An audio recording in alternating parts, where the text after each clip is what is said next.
So I think everyone has joined now. So good morning and welcome to the Pier Arts Centre in Stromness. My name is Andrew Parkinson and I'm the gallery's curator. My short talk this morning will take online visitors through our current exhibition, Orkney and the Artist, that marks the centenary of the birth of the Orcadian poet, George Mackay Brown. Now, if you would like to ask questions at the end, please do. And the best way to do that is if you could pop your question into the chat facility and I'll pick them up at the end. And I should also say that this talk's being recorded and will be available on our website in due course. So when we were thinking about what the Pier Arts Centre should do and focus on to celebrate George's life and work, we quickly agreed that his friendships and collaborations with artists should be to the fore. So the title of the exhibition comes from an essay written by George in 1988, in which he describes Orkney as a unique matrix for artistic achievement. Over 40 years earlier, in 1945, when the poet was only 24, he wrote in an article in the Orkney Herald, "I look forward with many other Orcadians to the day when Orkney is so confident and so spiritually rich that it will produce great living works of art." Stromness at that time, at the time that was written, would have seemed an inauspicious place for the production of poetry and art. The town was still dominated by the restrictions placed on its citizens through the war, and the local bars and hotels remained dry, a self-inflicted temperance that lasted between 1918 and 1947.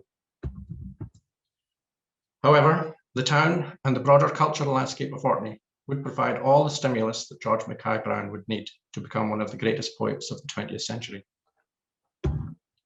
Brown had a great admiration for the generation of Orcadian artists and writers that came before him, including Stanley Cursiter, Eric Linklater, and especially Edwin Muir. Though he lamented the fact that they were all working outside Orkney, Brown noted, again in 1945, "The friends of Orkney exist all right, but at present they are scattered and uncoordinated. Acting on the great encouragement given us by Stanley Cursiter, I will do my best to help weld the friends of Orkney into a coherent whole. The germ of the Orkney Renaissance will now become active." George Mackay Brown wrote these lines in the Orkney Herald shortly after taking up a position as Stromness correspondent for the paper.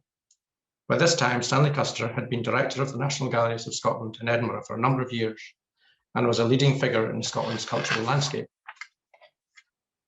While Brown recognised the significance that figures like Cursiter, Muir, and the novelist Eric Linklater had across the broader world of Scottish art, the idealistic young Stromness writer was seeking a more particular vision. Writing in his column, the trouble is that our Orkney ways of life have become too involved in Scottish ways of life. The somewhat opinionated journalist, who had a talent for stirring up controversy, wrote that the brilliant minds of Orkney's sons, many of whom had left the county for good, would be better deployed here in Orkney in support of the Friends of Orkney.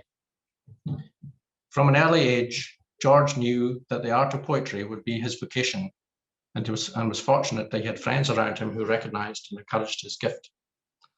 His oldest friend, the painter and illustrator Ian MacInnes, was a constant source of support, and they backed up each other's artistic endeavours. Ian MacInnes's artistic ability and talent for caricature was recognised when he was a teenager, and a series of fine sketches of local Orkney characters survive, many published in the Orkney Herald, including this brilliant drawing of a young George Mackay Brown. The pencil note below reads, "Made to scrub first poem off wall by irate master. Left school to work in the knacker's yard and went from there to the BBC Light programme. First thin volume published in 1946. Smokes pipe for decorative effect, but rolls his own cigarettes with Rizla papers for pleasure. A pretty accurate biography, don't you think?" Here is another satirical portrait sketch of the young poet, this time by R.T. Johnston, another regular contributor to the Orkney Herald and colleague of Brown's. He wrote under the title, the headline rather, "Art Comes to Coy Dunt." A strange-looking individual whose strangeness caught the eye, even in an assortment of strange individuals, had approached them. His face was almost hidden by a matted growth of beard and whisker, and it was not until he spoke that they recognized him as Dante Inkster. His eyes shone with artistic fervor behind thick glasses, and the pockets of his shabby old jacket bulged to bursting point with the works of T.S. Eliot, Gertrude Stein, James Joyce, Ernest Hemingway, and Wyndham Lewis. Ian MacInnes painted several portraits of George, this one from 1985, and Thistlebank, where MacInnes lived with his family, became home from home to the poet. Most of George's early publications, including The Storm and Other Poems, novels Greenbow and Magnus, and short stories Hawkfall, featured designs by MacInnes. The Dust Jackets of Greenbow, Brown's prophetic novel charting the demise of an island community, and Magnus, that retells the story of the martyrdom of St. Magnus through 20th century lens, capture the spirit and vivid imagery of the novels. By the early 1950s, Brown had become a fixture in the pages of the Orkney Herald, and MacInnes, who had recently graduated from Grey School of Art and had returned to Orkney to teach, could be seen around the streets of Stromness and across the West Mainland with his easel and painting gear.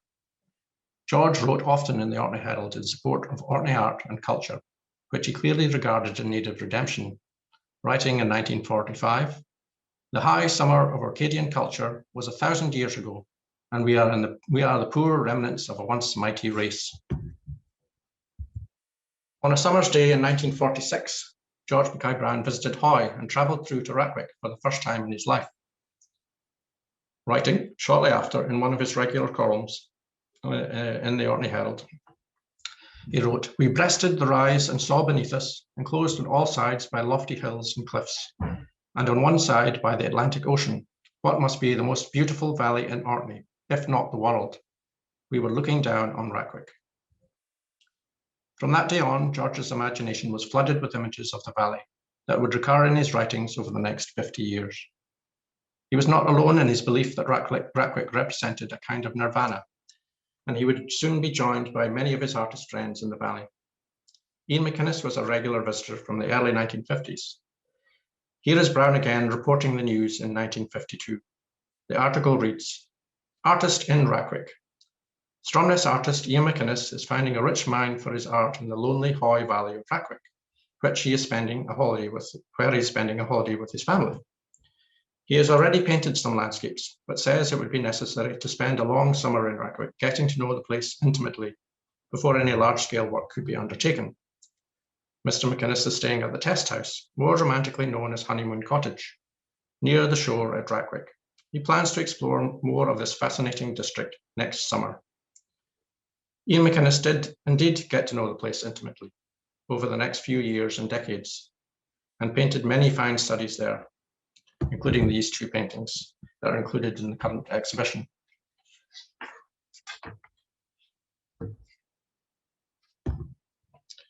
The Stromness artist, Sylvia Wishart, who was born in the town in 1936, had known George Mackay Brown since she was a child. Their families had lived next door to one another for a time at Well Park, then a new council housing estate to the south end of the town. By coincidence, they had both been born some 15 years apart on the same pier in Stromness, just off Victoria Street, not far from the pier head. In 1948, Brown reviewed an exhibition of work by MacInnes alongside two of his artist friends in the Orkney Herald that included two paintings by Wishart, then 12 years old, noting the work of, he wrote, "a gifted child artist of whom Orkney will not be ashamed in the years to come." Looking back nearly 50 years later, Brown reflected, "I remember Sylvia showing her first painting in an exhibition in what had been J.D. Johnston's draper shop one summer in the late 1940s, when Ian MacInnes, John Farmiloe, and George Scott were showing paintings they had done in Stromness and roundabout that summer. Somewhere there is a printed catalogue saying that one of the paintings is by Sylvia Wishart, aged 12. She was regarded by her fellow exhibitors as a gifted artist so early." Paintings by John Farmiloe and George Scott from around that same period. Brown and Wishart would later form a close, though sometimes tempestuous, relationship, sharing a deep love of Orkney and Ratwick in particular. Brown wrote, Round about that time, being neighbours and interested in approximately the same things, including the occasional pint in the Royal, Sylvia and I got to know each other well. Sylvia Wishart first visited Reckwick in 1960 in the company of George Mackay Brown, and soon after, North House was leased and renovated as a home and studio by the artist. Between 1964 and 1971, Wishart produced a large body of work that took as its theme the Valley of Reckwick and the surrounding cliffs and scenery. Reckwick had become a central and abiding source of inspiration for both Brown and Wishart, and by 1962, they were travelling to Reckwick whenever they could. The work of the artist and poet around this time holds the valley up to a particularly intense light. In the writer Mel Gooding's words, he wrote, "It was an elegiac vision that the already accomplished poet-fabulist and the brilliant and passionate young painter experienced together in a shared delirium." Brown produced many acrostic poems throughout his life to mark his friends' birthdays and other special occasions. This poem, published in a catalogue of work in 1992, is based on an older version, with Brown noting, "I remember the general drift of it, and that was enough to build a new boat on an old keel. Salt in the wind, incense of heather and peat. Your green valley lies tilted to the Atlantic, an overset jar. Very small fields invaded by rushes, the now boatless. Ancient hills stand about the lost ceremonies. When will people come back to Reckwick? I see it must happen. Shoal and sheaf conspiring to honour the ancient tryst, and from the lifted jar of this valley, ripeness, touching and blessing the mouths of new crofters, new fisher folk." The Scottish poet and artist Ian Hampton Finlay admired the work of George Mackay Brown, and the two corresponded in the 1950s and 60s. The two poets met in 1955 when Finlay arrived in Stromness on a working holiday. Finlay would return to Orkney in 1959, finding work repairing the roads around Rousey, as well as the solitude he needed to write. And many of the poems in his first collection, The Dancers and Her at the Party, contain imagery conceived in Rousey. Brown took note of Finlay's work, writing in a review in the Orcadian in 1962 of his second collection of poems, Glasgow Beasts and a Bird, that Finlay was an Orkney writer by adaptation and inspiration. George Mackay Brown contributed to 4 editions of Finlay's magazine, Poor Old Tired Horse, which ran over 25 issues between 1962 and 1967.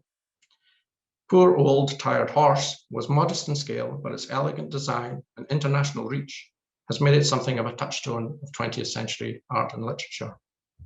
The work of poets from Scotland and around the world was combined with startling visual art, which set a pattern of collaboration that would culminate in Little Sparta, the temple and garden, with its poems inscribed in stone, as GMB put it, that Finlay established from 1966. High on the southwestern fringe of the Pentland Hills near Edinburgh. The essentially rural Scottish setting of Brown's island home and Finlay's adopted hillside would offer the poet and artist all they would need respectively to develop powerful visions of the world. The pared-down language of Brown's poetry that reflected the writer's deep interest in Norse sagas was clearly attractive to Finlay. And the dual forces of land and sea, emblematic in Brown's Crofter Fisherman, also found its place in the prints, pamphlets, and sculptural works of Ian Hampton Finlay throughout his life. Indeed, the parallels between Brown's fish plough, sea plough image and Finlay's print from 1967, Sea Land, for instance, are striking. Brown's loaves and fishes laid out visually in heraldic simplicity. Reckwick runes, illustrated by Margot Sandeman, with a dedication to Sylvia Wishart, was later reworked by Brown as sea runes and included in his Reckwick poem cycle, Fishermen with Ploughs, published in 1971. Brown undoubtedly placed a high value on his contact with Ian Hampton Finlay, noting in his autobiography, For the Islands I Sing, that he was among the poets whose, and I quote, stimulation and help kept the flame burning. Ernest W Marwick was born in Evie and, like George Mackay Brown, suffered debilitating ill health as a young man. As a consequence, he was largely self-taught, but would nevertheless become an authority on Orcadian culture and folklore. Marwick, who worked in Leonard's bookshop in Kirkwall and also wrote for the local papers, befriended the young poet in 1946 and offered advice and encouragement at a crucial time in George's life. They struck up an intense correspondence. Here, George writes to Marwick in 1946, for example.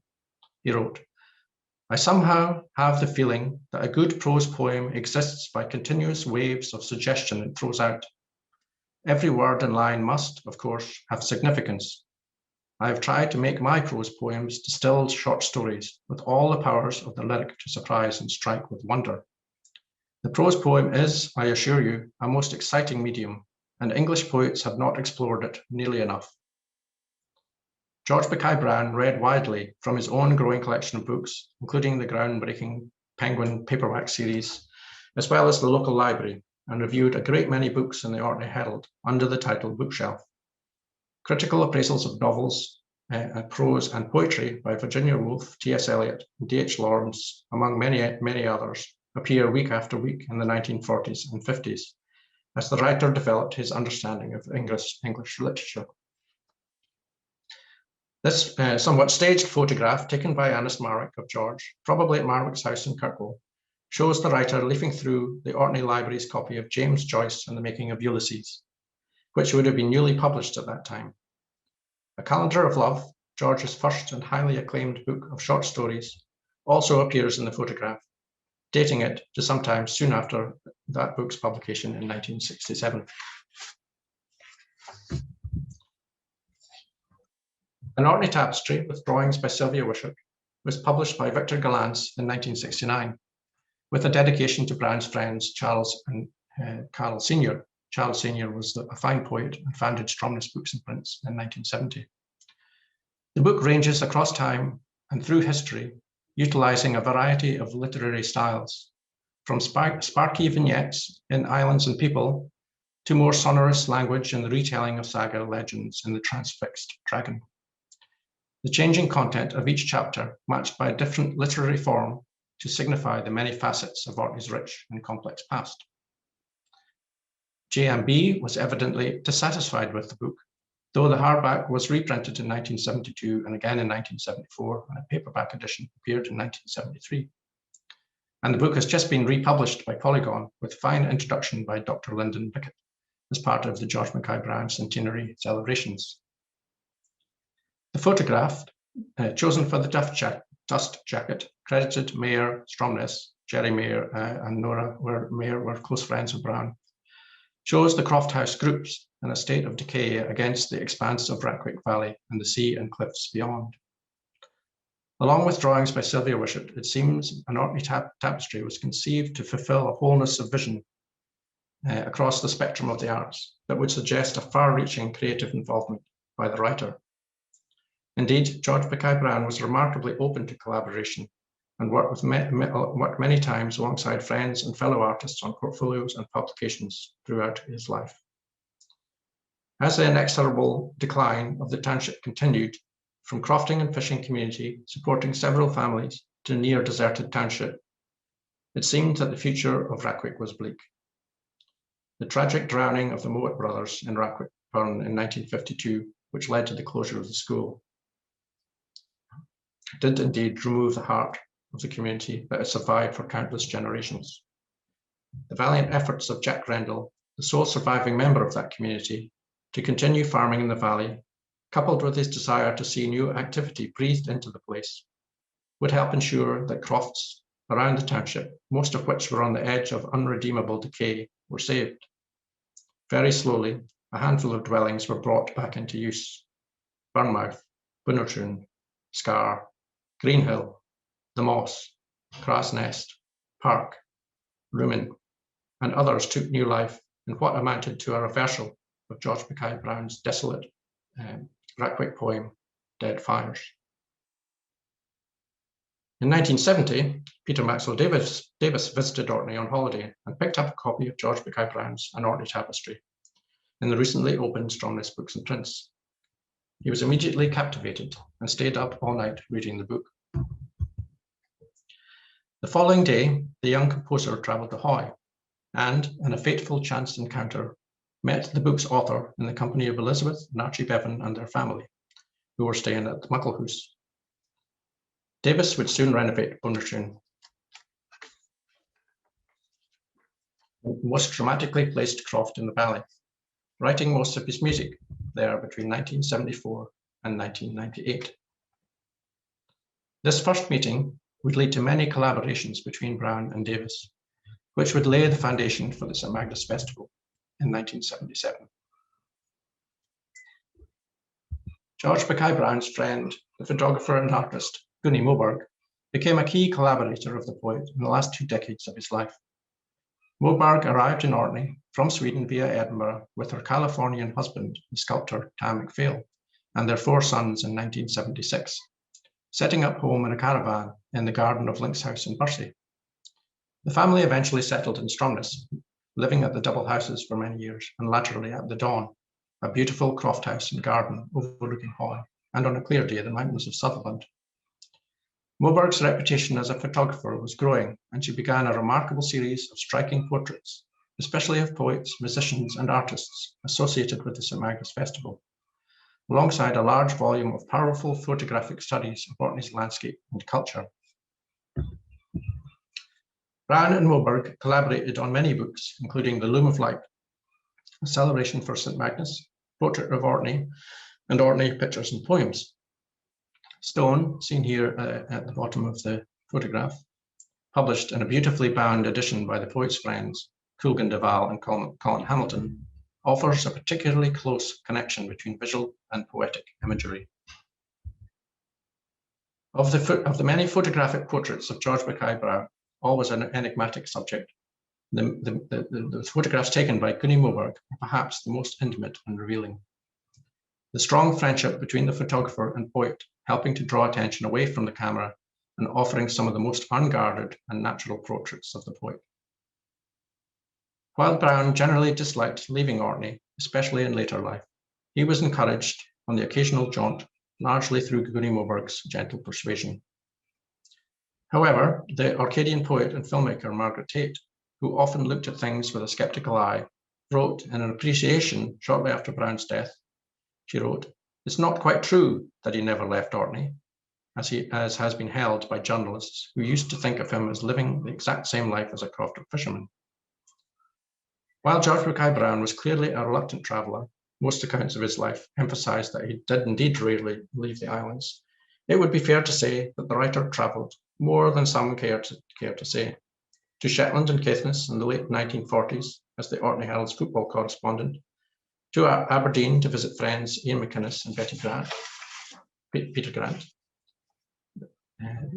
to Edinburgh to study between 1951 and 1962, on and off, to Ireland as the result of a travel bursary, and latterly, with Gunnie's gentle persuasion, to Nairn, Shetland, Oxford, and even London on one occasion. The extent of his travels were perhaps a little beyond the average of his generation of Orcadians. But as Margaret Tate detected, the alluring connection between the man and the place often led to the romantic portrayal of a reclusive poet, far away from the centres of culture. However, Brown, like Tate, was deeply connected to the literary and cultural world. Through friendships, Brown was a prolific writer of letters and reading that crossed continents and cultures, which had fed the writer's imagination since boyhood. Brown and Tate were aware of each other's work from the 1940s, Tate noting that she read those columns with pleasure whenever I was home from Orkney. So glad to see evidence of a writer in our midst.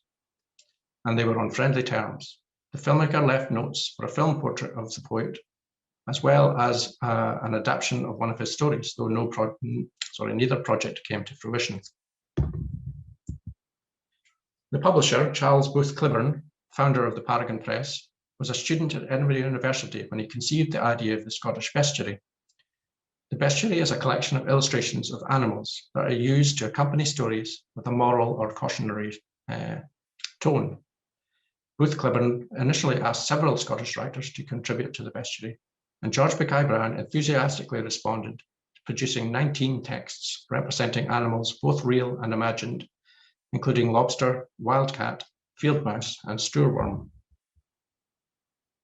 Some of the finest artists working in Scotland at the time, including Stephen Campbell, June Redfern, Jack Knox, and John Bellamy, created striking images to accompany Brown's poems in a variety of print media. Other collaborations with artists, including Simon Fraser, Charles Shearer, seen here on the right of the picture, and the poet's nephew, Ellen Brown, continued until Brown's death in 1996. I'd like to conclude by returning to George's prophetic article written in 1945, which reads like a manifesto for the arts in Orkney. In it, he wrote, "I think that soon we will have a body of artists who will depict with truth and genius the spiritual and physical life of our islands. Perhaps we shall have poets in our midst, the equal to any in Britain, and musicians inspired to compose symphonies and sonatas by contemplating Einhallo or Scapa and the legends of Hako and Magnus." There is no way that Brown could have known that his imaginative wanderings would become marvelously true in time, albeit some 30 years later. And indeed, as late as the mid-1960s, Brown considered his earlier vision to be a hideous mirage, the misplaced optimism of youth. However, George Mackay Brown knew what was possible and agitated with others to improve the cultural makeup of Orkney. His friendships with the MacInnes and Bevan families in particular, for whom art, music and culture were of the utmost importance, as well as close collaboration with Sylvia Wishart and later with Peter Maxwell Davies, led directly, in their different ways, to the establishment of the St Magda's Festival and the Pier Arts Centre in Stromness, both organisations that would meet or even exceed the aspiration of art and culture equal to any in Britain. I'd just like to end by thanking my colleagues at the Pier Arts Centre for their support and encouragement, as well as to thanking Alistair Peebles for additional information on the life and work of Ian Hampton Finlay. Now, this talk has been part of the Civic Trust Doors Open Day events, and of course, the doors of the Pier Arts Centre are open every week, every month of the year. And I hope that this talk might have whetted a few people's appetite to come and see the current exhibition, Orkney and the Artist, which runs until the 6th of November. And alongside that, a changing programme of contemporary art, which has seen various living Orkney artists present their work in the spirit of the George Mackay Brown centenary exhibition. Thank you.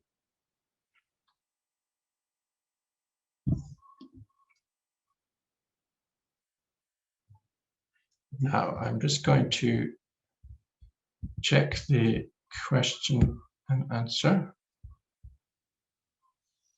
and see what I can find.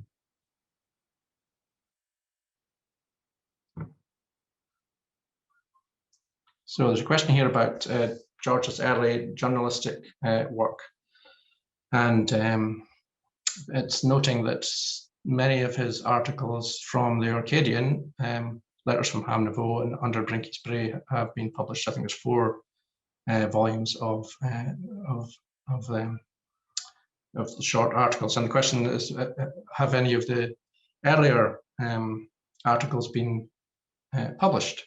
Now, I don't believe they have, and I think George would have probably done all he could to stop them being published. You know, I mentioned that there's a sort of thread of you know, he was quite robust in some of his opinions when he was a young man, and while you know they make incredibly interesting reading, you know, he's clearly, you know, learning his craft in the 40s and 50s.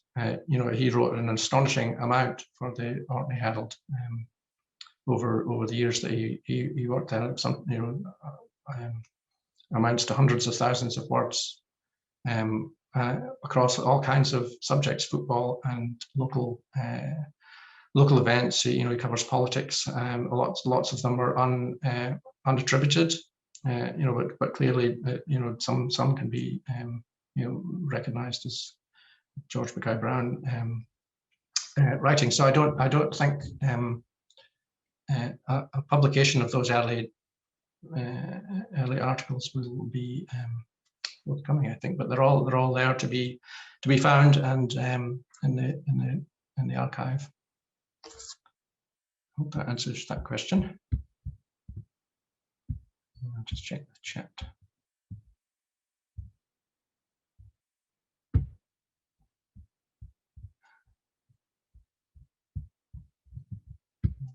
Right, hold on.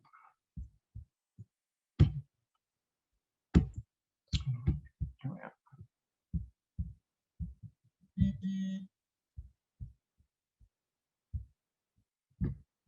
No, I don't think there are. No, I think that might be the only question. So it just leaves me to say thank you all for coming along, and I hope you get the chance to see the exhibition. There's almost everything that was in the talk is included in the show, and there's a lot more besides. So thank you again.